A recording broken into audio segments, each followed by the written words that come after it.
ஆண்டவராகிய இயேசு கிறிஸ்துவின் நாமத்தினால அசம்பிளிஸ் ஆஃப் காட் சர்ச் சபையின் சார்பாக உங்கள் யாவருக்கும் எங்கள் அன்பின் வாழ்த்துதலை தெரிவித்துக் கொள்கிறோம். இந்த நாள்லையும் நோ யுவர் பைபிள் அதில் நம்ம லூக்கா 1ஆம் அதிகாரத்திலிருந்து ஒரு காரியத்தை நாம் தியானிக்க போகிறோம். மரியாளுடைய வாழ்க்கையில அவங்க எப்படி தெய்வீக திட்டத்தை நிறைவேற்றினாங்க அப்படின்றத நம்ம நேரம் அனுமதிக்கிறவரை தியானிக்க போறோம். Fulfilling the divine plan of God. So நம்ம எல்லாருக்குமே தெரியும், லூக்கா 1ஆம் அதிகாரத்தை நம்ம பல தடவை வாசிச்சிருக்கிறோம், நிறைய மெசேஜ்லாம் கேட்டிருக்கோம். ஸோ மரியாள் அந்த சகோதரியுடைய வாழ்க்கைய கொஞ்சம் நம்ம அந்த சினாரியோவை இமேஜின் பண்ணி பார்க்க போறோம். அந்த சம்பவம் நம்ம எல்லாருக்குமே தெரிஞ்சாலும் ஒரு வாலிப பெண், அவங்களுக்கு கல்யாணம் ஃபிக்ஸ் ஆயிருக்கு. இது எல்லாமே நம்ம பைபிள்ல வந்து ஆன்திகோ அப்படி ரீட் பண்ணிட்டே போவோம். பட் கொஞ்சம் பாஸ் பண்ணி கொஞ்சம் இமேஜின் பண்ணி அதை நம்ம வாசிக்கும் போது அது இன்னுமே நமக்கு நிறைய விஷயங்கள் வந்து நம்ம இன்னும் லேர்ன் பண்றதுக்கு அது ஈஸியா இருக்கும். ஸோ ஒரு வாலிப பெண், அவங்களுக்கு மேரேஜ் ஃபிக்ஸ் ஆயிருக்கு. ஸோ அவங்க எவ்வளோ ட்ரீம்ஸ்லாம் அவங்களுக்கு இருந்திருக்கும், நிறைய கனவுகளோட இருந்திருப்பாங்க. அந்த என்கேஜ்மெண்ட்டுக்கும் கல்யாணத்துக்கும் இடைப்பட்ட காலங்கள் அது எல்லாருக்குமே நமக்கு தெரியும். அந்த டைம்ல வந்து அவங்களுக்கு ஒரு சின்ன சின்ன சந்தோஷம், ஒரு ஷாப்பிங் போறது, கணவனோட பேசிட்டு இருக்கிறது ஃபோன்ல, அதெல்லாம் இந்த காலத்துல நடக்கிறது. அந்த காலம் எப்படின்னு தெரியல. ஆனாலும் அந்த கேப்ல வந்து அவங்களுக்கு சில ஹாப்பினஸ்லாம் இருந்திருக்க வேண்டிய காலம். ஆனா அந்த பீரியட்ல தான் அவங்களுக்கு வந்து ஒரு பாம் போட்ட மாதிரி தான் வச்சுக்கோங்களேன். அப்படி ஒரு நியூஸ் வந்து வருது. தேவதூதன் வந்து அவங்களுக்கு இப்படியாய் சொல்லிக்கிற நம்ம எல்லாருக்குமே தெரியும். ஆனா ஆண்டவர் அவங்கள சூஸ் பண்ணது ஒரு அருமையான அந்த தன்னுடைய அந்த பர்பஸை நிறைவேற்றுறதுக்கு ஒரு அருமையான வாலிப மகள் அப்படின்னு சூஸ் பண்ணிட்டாரு ஆண்டவர். ஆனா அந்த திட்டத்தை ஏற்றுக்கொள்றதுக்கு அந்த மரியாள் வந்து எவ்வளோ விஷயங்களை கடந்து போயிருக்கணும் அப்படின்றத வந்து நம்ம கொஞ்சம் இமேஜின் பண்ணி பார்த்தா அது நிச்சயமாகவே ஒரு கடினமான சூழ்நிலை தான். ஏன்னா அந்த கலாச்சாரம் கிட்டத்தட்ட நம்ம தமிழ் கலாச்சாரம் போலதான் சொல்றாங்க. ஸோ திருமணத்திற்கு முன்பதாக கருவுற்றிருக்கிறாள் அப்படின்றது ஒரு சந்தோஷமான செய்தி அல்ல. என்னதான் அவங்க வந்து ஆண்டவரால தெரிந்து கொள்ளப்பட்டாங்க அப்படின்னாலும் இப்படிப்பட்ட சூழ்நிலையை ஃபேஸ் பண்றது கொஞ்சம் கஷ்டமான விஷயம். அவங்க ஹாப்பியா கல்யாணத்தை எப்படி நடக்கும் அப்படின்னு நிறைய ட்ரீம்ஸோட அப்படி இருந்திருக்கிற வேண்டிய அந்த மகளுக்கு இப்படி ஒரு செய்தி வரும்போது அவங்க நிச்சயமா நிறைய விஷயங்கள் கோத்ரூ பண்ணியிருப்பாங்க. அது வந்து வெளியே பரவ ஆரம்பிக்கும் போது என்னென்னலாம் பேச்சு வந்திருக்கும் அப்படின்னு தெரியல. மோஸ்ட்லி அவங்க தான் அந்த காலகட்டத்துல டாக் ஆஃப் தி டவுனா கூட இருந்திருப்பாங்க. எல்லாருமே தெரியுமா இப்படி ஒரு சம்பவம் அப்படின்னு பரபரப்பா பேசியிருப்பாங்க. அவங்களுக்கு ஃபிக்ஸ் பண்ண யோசேப்பு கூட அவர் ரொம்ப டீசன்ட், ரொம்ப ஜென்டில்மேன் அப்படின்றதுனால ரகசியமாய் தள்ளிவிட அவரும் ஆலோசனை பண்ணிட்டு இருக்காரு. இப்படிப்பட்ட ஒரு சூழ்நிலை. ஸோ இந்த நேரத்துல அவங்க வந்து அவங்களுக்கு எதுவுமே தெரியாது என்ன நடக்க போகுது. இப்போ அவங்க உடனே ஆண்டவர்கிட்ட கேட்ட ஒரு கேள்வி என்ன அப்படின்னு நம்ம எல்லாருக்குமே தெரியும். இது எப்படி ஆகும், ஹவு கேன் திஸ் பி அப்படின்னு கேட்குறாங்க. உடனே அவங்களுக்கு வந்து ஒரு பெரிய எக்ஸ்பிளனேஷன் வந்துச்சா அப்படின்னு பார்த்தோம்னா இல்லை, இது இப்படி நடக்கும், இப்படிதான் உனக்கு வாழ்க்கை போகுது, இவ்வளோ பிளெஸடா நீ இருப்ப அப்படிலாம் ஏதாவது ஒரு விளக்கம் அவங்களுக்கு கொடுக்கப்பட்டிருந்தால் ஒருவேளை அவங்க கொஞ்சம் சமாதானமாயிருப்பாங்க. ஆனா அவங்களுக்கு எதுவுமே இல்லை. தேவனால் கூடாத காரியம் ஒன்றுமே இல்லை. அது ஒண்ணுதான் அவங்களுக்கு கிடைக்கப்பட்ட பதில். ஆனா அந்த ஒரு விஷயத்த வச்சுட்டு அவங்க அப்படியே அக்செப்ட் பண்றாங்க அப்படின்னா நிச்சயமாகவே அது வந்து ரொம்ப ஒரு பெரிய விஷயம். நம்ம யோசிச்சு பார்த்தோம்னா நம்மளால அது விளங்கி கொள்ளவே முடியாத ஒரு விஷயம்தான். ஆனா இந்த காரியத்துல மரியாள் என்ன பண்ணாங்க அப்படின்னு பார்த்தா, முதலாவதாக கண்ணை மூடிட்டு ஆண்டவர் நம்பினாங்க. அதாவது trust God when she didn't understand everything. அதாவது ஒண்ணுமே தெரில, என்ன நடக்க போகுதுன்னு தெரில, ஆனா ஆண்டவரை நம்பினாங்க. ஆண்டவர் சொல்றாருன்னா கட்டாயம் அதுல ஏதோ ஒரு விஷயம் இருக்கு அப்படின்னு சொல்லிட்டு. ஸோ முன்னறிவிக்கப்பட்ட தீர்க்க தரிசனம் நிறைவேறும்படியாய் ஆண்டவர் வந்து மரியாதை சூஸ் பண்ணியிருக்காங்க. ஆனா அதுக்கு அவங்க முதலாவது பண்ண காரியம் என்ன அப்படின்னு பார்த்தா, அவங்க வந்து எதையும் பார்க்கல. என்ன நடக்க போகுது எதுவுமே அவங்களுக்கு விளங்காவிட்டாலும் கூட, சூழ்நிலை அவங்களுக்கு சாதகமா இல்லாட்டியும் கூட, அவங்களுக்கு எதுவுமே புரியாட்டி கூட, எதுவுமே அண்டர்ஸ்டாண்ட் பண்ண முடியாட்டி கூட அவங்க ஆண்டவரை நம்பினாங்க அப்படின்னு சொல்லிட்டு பார்க்குறோம். ஸோ நம்முடைய வாழ்க்கையிலையும் சில நேரங்கள்ல சில காரியம் நமக்கு விளங்காது, என்ன நடக்க போகுது, வாட் இஸ் நெக்ஸ்ட்ன்னு தெரியாது. சில இது ஆண்டவர் வந்து நமக்கு ஒரு டிவைன் கைடன்ஸ், ஒரு தெய்வீக நடத்துதல், ஒரு இன்ட்யூஷன், ஆண்டவரோட திட்டம் வேறையா இருக்கும். அது வந்து நம்முடைய வாழ்க்கையில வரும்போது நம்மளால அதை விளங்கி கொள்ள முடியாத தருணத்துல இதை எப்படி நம்ம ப்ரொசீட் பண்றது அப்படின்னு சொல்லிட்டு நிறைய நேரத்துல நம்ம வந்து யோசிப்போம். ஆனா இதுல நம்ம கற்றுக்கொள்ள வேண்டிய முதலாவது காரியம், நமக்கு விளங்குதோ விளங்கலையோ அவரோட திட்டம் நம்முடைய வாழ்க்கையில செயல்படணும் அப்படின்னா முதலாவதாக நம்ம கண்ணை மூடிட்டு அவரை நம்பணும். Trust God completely. அவரை நம்பணும் அப்படின்னா நம்ம ஒரு அடி நம்பிக்கையோடு எடுத்து வச்சோம் அப்படின்னா மிச்சம் உள்ள எல்லாத்தையும் அவர் பார்த்துக்குவாரு. ஆனா நம்ம கிட்ட உள்ள பிரச்சனை என்ன அப்படின்னா, கடைசி அடி அந்த டெட் எண்ட் என்ன அப்படின்னு தெரிஞ்சாதான் நம்ம கால் எடுத்து வைக்கணும் அப்படின்னு நம்ம நினைப்போம் நிறைய நேரத்துல. ஆனா ஆண்டவர் நம்ம கிட்ட எதிர்பார்க்கிற விஷயம், ஒரு அடி அவரை நம்பி நம்ம எடுத்து வச்சோம் அப்படின்னா மீதி உள்ள எல்லாத்தையும் ஆண்டவர் பொறுப்பெடுத்துக்குவாரு. அவரோட திட்டம் நம்ம வாழ்க்கையில நிறைவேறணும் அப்படின்னு நம்ம நினைச்சோம் அப்படின்னா முதலாவதாக நம்ம பண்ண வேண்டிய காரியம் கண்ணை மூடிட்டு ஆண்டவரை நம்பணும். அடுத்தது ரெண்டாவதாக அவங்க வாழ்க்கையில பார்த்தோம் அப்படின்னா அவங்க லைஃபை கம்ப்ளீட்டா அர்ப்பணிச்சுட்டாங்க. சரண்டர் கம்ப்ளீட்டா அப்படியே அவங்க லைஃபை வந்து ஒப்பு கொடுத்துட்டாங்க. அவங்க வந்து இளம் வாலிப பெண். அடுத்து அவங்க ஒருவேளை இது நடந்து அவங்க கணவன் அவங்களை விட்டு போயிடுவாரா, கூட இருப்பாரான்னு தெரியாது. யோசேப்பு கடைசி வரை கூட இருப்பாரான்றதுக்கு அவங்களுக்கு கேரண்டி இல்லை. ஏன்னா அடுத்து என்ன நடக்கும்னு தெரியாது. ஒரு ரகசியமா தள்ளி விட்டு போனான்னா இவங்க ஃபியூச்சர் என்ன ஆகும், இந்த குழந்தைய எப்படி வளர்ப்பாங்க, எப்படி இது நடக்கும், எதுவுமே அவங்களுக்கு தெரியாது. ஆனாலும் அவங்க வந்து ஆண்டவருடைய திட்டம் நிறைவேறதுக்கு தன்னுடைய வாழ்க்கையை கம்ப்ளீட்டா முழுவதுமாய் அர்ப்பணிச்சாங்க அப்படின்னு சொல்லிட்டு பாக்குறோம். அது வந்து நான் ஏற்கனவே சொன்ன மாதிரி அது ஒரு கடினமான காரியம்தான். நிறைய நிந்தனைகள் இருந்திருக்கும், நிறைய ஏளனங்கள் இருந்திருக்கும், அவமானங்களை சகிச்சிருப்பாங்க. நிறைய பேர் அவங்க பெற்றோரை கூட கேலி பண்ணி கிண்டல் பண்ணிலாம் சிரிச்சிருப்பாங்க. வெளியே ஒரு இடத்துல போய் அவங்களால தலை காட்ட முடிஞ்சிருக்காது. கொஞ்சம் மந்த்ஸ் ஜாஸ்தி ஆக ஆக வயிறு பெருசா இருக்கும். அப்ப என்ன பண்ண முடியும், அவங்களால கல்யாணமே ஆகலை ஆனா கருவுற்றிருக்காங்க அப்படின்றது நிச்சயமாகவே அது ஒரு நல்ல விஷயம் கிடையாது, சந்தோஷமான விஷயமும் கிடையாது. ஸோ ஆனாலும் இது எல்லாவற்றின் மத்தியிலையும் அவங்க வந்து கண்ணை மூடிட்டு நம்பினாங்க அப்படின்னு பார்த்தோம். ரெண்டாவதாக அவங்க வாழ்க்கையை கம்ப்ளீட்டா அர்ப்பணிச்சாங்க அப்படின்னு சொல்லிட்டு பார்த்தோம். இப்போ பார்த்தோம் அப்படின்னா அவங்க வந்து நம்ம எல்லாருக்குமே ஒரு ரோல் மாடலா இருந்திருக்காங்க அந்த விஷயத்துல.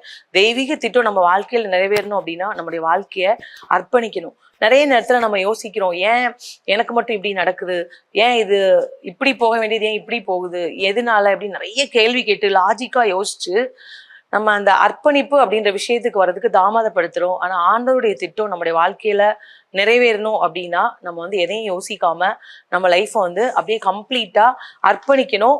அவர் நமக்கு வச்சிருக்கிற ட்ராக்ல நம்ம சரியா போகும்போது ஆண்டவர் வந்து நம்மை கொண்டு அநேகரை ஆசீர்வதிக்க அவர் போதுமானவர் இருக்காரு. இப்போ ஆபிரகாமோட வாழ்க்கையை எடுத்தோம் அப்படின்னா சரியா ஒரு ட்ராக், ஆண்டவர் அவருக்கும் ஒரு திட்டம் வச்சிருந்தாரு, அந்த ட்ராக்ல போயிட்டே இருந்தாரு. ஆனா ஒரு பாயிண்ட்ல அவர் அந்த ட்ராக் சேஞ்ச் ஆகும்போது தேவ திட்டத்துக்கு விரோதமா ஒரு சந்ததி உருவாச்சு அப்படின்னு சொல்லிட்டு பாக்குறோம். ஸோ நம்ம வாழ்க்கையிலையும் அந்த ட்ராக் கரெக்டா அவரோட சித்தம் அவரோட திட்டம் தெய்வீக திட்டத்துக்கு நம்ம அர்ப்பணித்து கரெக்டா நம்ம போல அப்படின்னா நம்முடைய லைஃப்பும் பல பேருக்கு ஆசீர்வாதம் இல்லாம போகக்கூடிய சூழ்நிலைக்குள்ள போகிறதுக்கு வாய்ப்பு இருக்கு. அதே மாதிரி சிம்சோன் நம்ம எல்லாருக்குமே தெரியும், நியாயாதிபதிகள்ல பாக்குறோம். அவரை குறிச்சு ஆண்டவர் வந்து ஒரு பெரிய திட்டம் வச்சிருந்தாரு. அவர் பிறந்ததுல இருந்து அவருடைய வாழ்க்கையில அவர் வளர்றதுல இருந்து ஒவ்வொரு விஷயமும் அழகா தேவனுடைய வார்த்தை கடந்து வந்து அழகா ஆண்டவர் அவரை குறிச்சு ஒரு பெரிய ஒரு பிக்கர் பர்பஸ் வச்சு நல்லா நடத்திட்டு போயிட்டு இருந்தாரு. ஆனா ஆண்டவர் வச்சிருந்த அந்த ட்ராக்கை விட்டு சிம்சோன் வந்து வழி மாறி போனது நம்ம எல்லாருக்குமே தெரியும். அதோட முடிவு அப்படின்னு நம்ம பார்த்தோம் அப்படின்னா அது வந்து ரொம்பவே மோசமா இருந்துச்சு. அந்த முடிவு ரொம்ப ஒரு மகிமையான நியாயாதிபதியாய் வந்திருக்கிற வேண்டிய அந்த மகன் எல்லாரும் ஏளனப்படுத்தி அவரோட அந்த மரணம் வந்து ரொம்பவே கொடூரமா இருந்துச்சு அப்படின்னு பார்க்க எல்லாம் கிண்டல் பண்ணி கேலி பண்ணி அவ்வளோ குளோரியஸா முடிஞ்சிருக்க வேண்டிய லைஃப் வந்து எல்லாரோட அந்த சிரிப்புக்கும் கேலிக்கும் ஆளாகி கேவலமா முடிஞ்சதை நம்ம பார்க்குறோம். நிறைய நேரத்துல நம்ம என்ன பண்ணுவோம், நம்மளோட விருப்பம் வந்து தெய்வீக திட்டமாய் மாறணும் அப்படின்னு நம்ம நினைப்போம். நிறைய நேரம் அதுக்காக நம்ம போராடுவோம், உபவாசம் இருப்போம், கண்ணீர் வடிப்போம் ஆண்டவர்கிட்ட. ஆண்டவரே இதான் எனக்கு பிடிச்சிருக்கு, இதை எப்படியாவது உங்க திட்டமா மாத்துங்க அப்படின்னு நம்ம என்ன போராடினாலும் சில சமயம் போய் தொலைன்னு ஆண்டவர் கொடுத்தாருன்னா அது நிச்சயமாகவே நமக்கு வந்து பிளெஸ்ஸடா இருக்காது. ஸோ நம்ம பண்ண வேண்டிய ஒரு விஷயம், ஆண்டவர் ஏன் விருப்பம் அல்ல, என்னோட ஆசை இல்லை, உங்க சித்தம் மட்டும் என் வாழ்க்கையில நிறைவேறணும் அப்படின்னு கேட்போம். இப்போ கூட நம்ம பிள்ளைங்களுக்கு ரிசல்ட்ஸ் வந்திருக்கு, அட்மிஷன்ஸ்க்காக நம்ம வெயிட் பண்ணிட்டு இருக்கலாம். நமக்கு நிறைய பிளான்ஸ் வச்சிருப்போம், நமக்கு நிறைய ஆசை இருக்கும், நம்ம பிள்ளைங்களுக்கு நிறைய ஆசை இருக்கும். ஆனா அதெல்லாம் தாண்டி ஏசப்பா நீங்க என்ன வச்சிருக்கீங்க என் பிள்ளைக்கு அப்படின்னு கேட்டு அதுக்கு நேரம் நம்ம போனோம் அப்படின்னா நம்ம பிள்ளைக்கு ஆண்டவர் தி பெஸ்ட் தான் கொடுப்பாரு. நம்ம நினைக்கிறத விட அவர் கொடுக்கறது வந்து எப்பயுமே தி பெஸ்டா இருக்கும். ஸோ நம்முடைய லைஃப்ல நம்ம பிள்ளைங்க விஷயமானாலும் சரி, நம்ம லைஃப்னாலும் சரி, ஃபேமிலி, வேலை, கல்யாணம், எல்லா காரியத்திலையும் அவரோட திட்டத்துக்கு நம்மை கம்ப்ளீட்டா சரண்டர் பண்ணும்போது ஆண்டவர் நிச்சயமாகவே நம்மை கொண்டு பெரிய காரியங்களே செய்ய முடியும். நாங்க கூட மதுரையில பயனியரிங் மினிஸ்ட்ரி பண்ணிட்டு இருந்தோம் ஒரு 8 இயர்ஸ், 2005 அந்த மாதிரி டைம்ல. ஸோ ஜீரோலேருந்து ஸ்க்ராட்ச்லேருந்து தான் ஸ்டார்ட் பண்ணோம். பயங்கர ஃபுல்லாக ஆளே வராமல் கஷ்டப்பட்டு ஒவ்வொரு இடத்துலையா ஆரம்பித்து ஹிந்து ஃபுல்லாக அவங்க நான் கிறிஸ்டியன்ஸ் தான் அவங்க ஒவ்வொருத்தராக கன்வெர்ட் ஆகி அப்படி வந்து ஒரு கிட்டத்தட்ட ஒரு 70 to 80 ஒரு 7 to 8 இயர்ஸில் அவ்வளோ வரும்போது திடீர்னு பாஸ்டர் வந்து பைபிள் காலேஜில் ஒர்க் பண்ணிட்டு இருந்தாங்க. சைடில் வந்து நாங்கள் இந்த சர்ச் மினிஸ்ட்ரி பண்ணிட்டு இருந்தோம். ஸோ என்னாச்சு அப்படின்னா ஒரு நாள் அந்த பைபிள் காலேஜோட பாலிசி அவங்க கொண்டு வரும்போது என்ன சொன்னாங்கன்னா, Bible college teachers church ministry பண்ணக்கூடாது, இந்த சர்ச் வந்து வளரும்போது இந்த மினிஸ்ட்ரி அஃபெக்ட் ஆகும், ஸோ ஏதாவது ஒன்று தான் பண்ணணும் அப்படின்ற ஒரு பாலிசி வந்துச்சு. ஸோ அந்த டைமில் நாங்கள் சூஸ் பண்ண வேண்டிய ஒரு கட்டாயத்தில் இருந்தோம். This are that, Bible college மினிஸ்ட்ரியா இல்லை சர்ச் மினிஸ்ட்ரியா அப்படின்னு சொல்லிட்டு ஒரு சில போதகர்களும் அந்த சூழ்நிலையில் இருந்தாங்க. ஸோ அப்போது நிறைய ஜோம் பண்ணோம். ஏன்னா ரொம்ப ஆசையாக பண்ண ஒரு ஊழியம். எல்லாமே ஆண்டவர் அறியாத ஜனங்கள் ஆண்டவருக்குள்ள வந்தாங்க. ரொம்ப அன்பா இருப்பாங்க. அவங்களுக்கு தெரிஞ்ச ஃபர்ஸ்ட் ஊழியக்காரங்க நாங்க தான். அதனால ரொம்ப லவ்விங்கா இருப்பாங்க. ரொம்ப லைவ்லியா போயிட்டு இருந்த ஒரு ஊழியம். அதுவும் பாஸ்டராவது பைபிள் காலேஜ் வேற எவாஞ்சலிசம் அப்படி இப்படின்னு அவங்க ரோமிங்லேயே இருப்பாங்க. நான் ரொம்ப அது ஆசைப்பட்டு செஞ்சுட்டு இருந்த ஒரு விஷயம். ஆனா அதுவா இதுவா அப்படின்னு டிசைட் பண்ணும்போது ஆண்டவர் தெளிவா பைபிள் காலேஜில் கண்டினியூ பண்ணும் அப்படின்னு சொல்லிட்டாரு. பயங்கர கஷ்டம், ரொம்ப வேதனையோட, ரொம்ப அழுகையோட, கண்ணீரோட அதை ஹேண்ட் ஓவர் பண்ணிட்டோம். ஏன்னா தலைமைத்துவத்துக்கு நம்ம வந்து கீழ்ப்படியணும். இன்னொன்று ஆண்டவருடைய திட்டம் நம்ம வாழ்க்கையில விளங்கணும் அப்படின்னா சில விஷயத்த நம்ம சாக்ரிஃபைஸ் பண்ணி தான் ஆகணும். நம்ம இஷ்டம்னு பிடிச்சிட்டு இருந்தோம்னா அது எப்படி போகும்னு தெரியாது அப்படின்னு சொல்லிட்டு ஸோ ஒரு நாள் அதை ஹேண்ட் ஓவர் பண்ணி விட்டாச்சு. அப்புறமா பைபிள் காலேஜ்லேயே பாஸ்டர் டீச் பண்ணிட்டு இருந்தாங்க. அப்போ அந்த டைம்ல ரொம்ப கஷ்டமா இருந்துச்சு. ஏன் அப்போ நாம ஆரம்பிக்கணும், ஏன் இப்படி இடையில விடணும், எதனால இதெல்லாம் நடக்குது நம்ம லைஃப்ல அப்படின்னு சொல்லிட்டு ரொம்ப அந்த டைம்ல அது கடினமா இருந்துச்சு. ஆனா கொஞ்சம் வருஷங்கள் போகும்போது திரும்பியுமா நாங்கள் ஜோம் பண்ணிகிட்டே இருக்கும்போது சர்ச் மினிஸ்ட்ரி தான் அப்படின்னு வந்துச்சு. அப்போ கூட நான் வந்து கேள்வி கேட்டேன், இப்போ சர்ச் மினிஸ்ட்ரின்னு சொன்ன ஆண்டவர் ஏன் நமக்கு முதல்ல சொல்லலை? சொல்லியிருந்தா நம்ம பயனியரிங் பண்ணியிருந்த சர்ச்லேயே நம்ம கண்டினியூ பண்ணியிருந்துருக்கலாம்ல, ஏன் இப்படி மாற்றி மாற்றி நமக்கு வருது அப்படிலாம் நான் வந்து நிறைய நேரம் ஆண்டவர்கிட்டயே கேள்வி கேட்டுட்டு இருந்தேன். ஆனால் இப்போ நாங்கள் திரும்பி பார்க்கும்போது கர்த்தர் ஒரு பெரிய திட்டத்தை எங்களோட வாழ்க்கையில வச்சிருந்தாரு. ஒரு மகிமையான ஊழியத்துக்கு வேற ஊருக்கு கொண்டு வர்றது கூட ஆண்டோடைய பிளானா இருந்திருக்கும். ஒருவேளை நாங்க அதை அக்செப்ட் பண்ணிட்டு எங்களோட விருப்பம் அப்படின்னு போயிருந்தோம்னா நாங்க ஒருவேளை அங்கேயே வேற மாதிரி எங்க லைஃப் போயிருக்கோம். ஆனா ஆண்டவருடைய திட்டத்துக்கு ஒப்பு கொடுத்து நமக்கு பிடிச்ச சில விஷயத்த கூட நம்ம சாக்ரிஃபைஸ் பண்ணி அவர் சொன்னாரு அப்படின்னு சொல்லி நம்ம விட்டோம், நம்ம அர்ப்பணிச்சோம் அப்படின்னு சொன்னா அதற்கு பின்பதாக அவர் நமக்காக வச்சிருக்கிற ஆசீர்வாதத்தை பார்த்தோம் அப்படின்னா அது நிச்சயமாகவே ரொம்ப பெருசா ரொம்ப மகிமையா இருக்கும் அப்படின்றத நம்ம பார்க்குறோம். ஸோ நிறைய நேரத்துல இந்த தெய்வீக திட்டத்துக்காக நம்மளுடைய வாழ்க்கையை நம்ம அர்ப்பணிக்கும் போது அப்போ அந்த டைம்ல அந்த ப்ராசஸ் வந்து ரொம்ப பெயின்ஃபுல்லா இருக்கும், ரொம்ப கஷ்டமா இருக்கும். ஐயோ ஏன் இப்படி ஆகுது அப்படின்லாம் நம்ம ரொம்ப யோசிச்சுட்டு இருக்கிற மாதிரி இருக்கும். ஆனா அதெல்லாம் தாண்டி வந்து நம்ம திரும்பி பார்க்கும்போது நிச்சயமாகவே நம்மால் தைரியமாக சொல்ல முடியும், ஆண்டவர் ஒரு பெரிய திட்டத்தோட தான் என் வாழ்க்கையை இப்படி கொண்டு வந்திருக்காரு. நான் பண்ணது வந்து தப்பு இல்லை, அது கரெக்டு தான், ஆண்டவர் கைட் பண்ணது சரியா தான் இருந்திருக்கு அப்படின்னு சொல்லி நம்மளே ஆண்டவருடைய நாமத்தை துதிக்கும்படியாய், மகிமைப்படுத்தும்படியாய், நன்றி செலுத்தும்படியாய் ஆண்டவர் நம்மை நடத்துவதை நம்மளால கண்கூடாய் பார்க்க முடியும். அநேக தேவனுடைய ஊழியக்காரர்கள் மிஷினரிகளுடைய வாழ்க்கையிலையும் பார்த்தோம் அப்படின்னா அந்த தெய்வீக திட்டம் அப்படின்ற ஒரு வார்த்தைக்காக அவங்க வாழ்க்கையில அவங்க என்னென்ன சாக்ரிஃபைஸ் பண்ணாலும் என்னென்ன அவங்க வாழ்க்கையில் நடந்தாலும் அல்டிமேட்டா அந்த எண்டு வரும்போது அது ஒரு பெரிய மகிமையுள்ள காரியமா தான் இருக்கிறத நம்மளால பார்க்க முடியும். அதனால நம்ம லைஃப்ல எப்பயுமே ஒரு வார்த்தை நம்ம வந்து ஞாபகம் வச்சுக்கணும், என் விருப்பம் அல்ல என் சித்தம் அல்ல சித்தம் நாதா அப்படின்னு சொல்லி நம்ம கம்ப்ளீட்டா நம்ம அர்ப்பணிக்கும் போது நிச்சயமாகவே ஆண்டவர் நம்மை ஆசீர்வதிக்கிறது மட்டும் இல்லாம நம்மை கொண்டு அநேகரை ஆசீர்வதிக்க அவர் போதுமானவராக இருக்கிறது. கடைசியா ஒரே ஒரு வார்த்தை, மேரி வந்து மரியாள் அவங்க தன்னுடைய அந்த காரியத்துக்கு அவங்க அப்படியே அர்ப்பணிச்சதுக்கு இன்னொரு விஷயம் என்ன அப்படின்னா, to believe that God can use ordinary people for extraordinary purposes.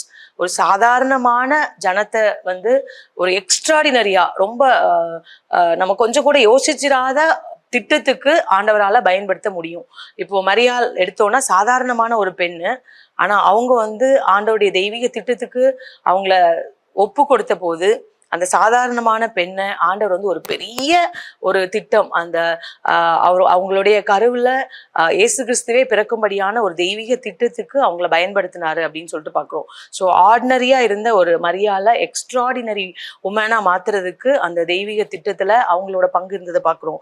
So நம்மளும் நிறைய நேரத்துல அவங்க மரியாதையே சொல்லியிருக்கலாம், ஆண்டவர் கல்யாணம் மட்டும் ஆகட்டும், அது வரைக்கும் வெயிட் பண்ணுங்க, கல்யாணம் ஆனப்புறம் பேபி அப்படின்னா அது பிரச்சனையே இல்லை, அது வித்தியாசமாவும் தெரியாது அப்படின்னு. ஆனா அவங்க எதுவுமே சொல்லலை, கண்ணை மூடிட்டு தெய்வீக திட்டத்துக்கு தன்னை அர்ப்பணிச்சாங்க. அவங்க வாழ்க்கையில அந்த தெய்வீக திட்டம் நிறைவேற தன்னை ஒப்பு கொடுத்தாங்க, கண்ணை மூடிட்டு ஆண்டவரை நம்பினாங்கன்னு பாக்குறோம். ஸோ நம்முடைய வாழ்க்கையிலையும் ஒருவேளை நிறைய விஷயங்கள் எப்படி போயிட்டு இருந்தாலும் பரவாயில்ல, நம்ம தெய்வீக திட்டம் நம்முடைய வாழ்க்கையில நிறைவேறணும் அப்படின்னா மரியாள் தன்னுடைய வாழ்க்கையில செய்தது போல முதலாவதாக நம்ம ஆண்டவரை கம்ப்ளீட்டா முழுவதுமாய் நம்ம அர்ப்பணிக்கணும். ரெண்டாவது நம்முடைய வாழ்க்கையை முழுவதுமாய் அர்ப்பணிக்கணும். மூணாவது ஆண்டவர் ஒரு சாதாரணமான மனுஷங்களை கொண்டு எக்ஸ்ட்ராடினரியான காரியங்களை செய்ய முடியும் அப்படின்னு நம்ம பிலீவ் பண்ணோம்னா ஆண்டவர் நம்மை போன்ற சாதாரணமான ஆட்களையும் வச்சு அவரோட பிளான்ல ஒரு பெருசா எதையோ ஒண்ணு நம்மை கொண்டு அவரால் செய்ய முடியும் அப்படின்னு. ஸோ கர்த்தர் தாமே இந்த வார்த்தைகளை ஆசீர்வதிப்பாராக. நம்ம எல்லாரும் ஜெபம் பண்ணலாம். அன்புள்ள இயேசு சுவாமி, இந்த அருமையான வேலையிலையும் நாங்கள் மரியாளோட வாழ்க்கையில அந்த தெய்வீக திட்டத்தை நீங்க நிறைவேற்றினதை குறித்து நாங்கள் பார்த்தோம். அதே போல நாங்களும் எங்க வாழ்க்கையில ஆண்டவரே சூழ்நிலைகள் எப்படி இருந்தாலும், ஒருவேளை என்ன நடக்கு எங்களை சுற்றி எங்களுக்கு எதுவுமே விளங்காம இருந்தாலும் கண்ணை மூடிட்டு உங்களை நம்புற கிருபை எங்களுக்கு கொடுங்கப்பா. அது மாதிரி நாங்க அப்படி கம்ப்ளீட்டா எங்களை அர்ப்பணிக்கிறோம் ராஜா. எங்கள் விருப்பம் அல்ல, என் சித்தம் அல்ல, சித்தம் நாதான் என்றது போல ஆண்டவரே உங்க விருப்பம் உங்க சித்தம் மட்டும் எங்க வாழ்க்கையில எங்க பொருளாதாரத்துல ஆண்டவரே அப்பா எங்க பிள்ளைகளுடைய வாழ்க்கையில நிறைவேறதுக்கு எங்களை கம்ப்ளீட்டா சரண்டர் பண்றோம் ஆண்டவரே. நன்றி அப்பா. அதே போல எங்களை போல சாதாரண ஆட்களை கொண்டு நீங்க எக்ஸ்ட்ராடினரியான காரியங்களை செய்ய முடியும் என்பதை நாங்க விசுவாசிக்கிறோம் ராஜா. மரியாளுடைய வாழ்க்கையில கிரியை செய்த தேவன் அப்படி எங்களுடைய வாழ்க்கையிலையும் நீங்க செய்வீராக. உங்களுடைய பெரிய அந்த பிக்கர் பிளானுக்கு நாங்க எங்களை தாழ்த்தி வெறுமையாக்கி ஒப்பு கொடுக்கிறோம். எங்களையும் பயன்படுத்தி எங்களை ஆசீர்வதிக்கிறது மாத்திரமல்ல, எங்கள் மூலமாய் ஒரு பெரிய கூட்டத்தை கர்த்தர் ஆசீர்வதிக்கும்படியாய் எங்களை தாழ்த்தி தருகிறோம். இயேசுவின் நாமத்துல ஜெபிக்கிறோம் நல்ல பிதாவே. ஆமென்.